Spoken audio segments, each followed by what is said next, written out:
আমরা তো সবসময় রাস নিয়ে উপভোগ করি বাজনা।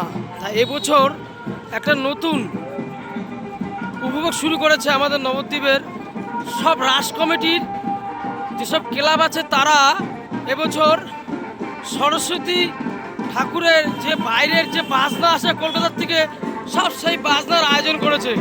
দেখো, সব কলকাতার বাজনা, সব বাইরের বাজনা।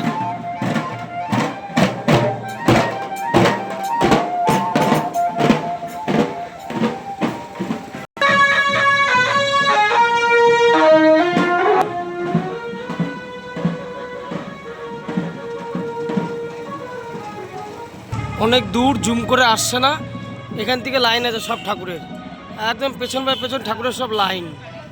তা দেখলে সকলে নবদ্বীপে শুধু রাস না, এখন সরস্বতী ঠাকুর নিয়ে আমাদের নবদ্বীপের রাস কমিটি সকলে মেতে আছে।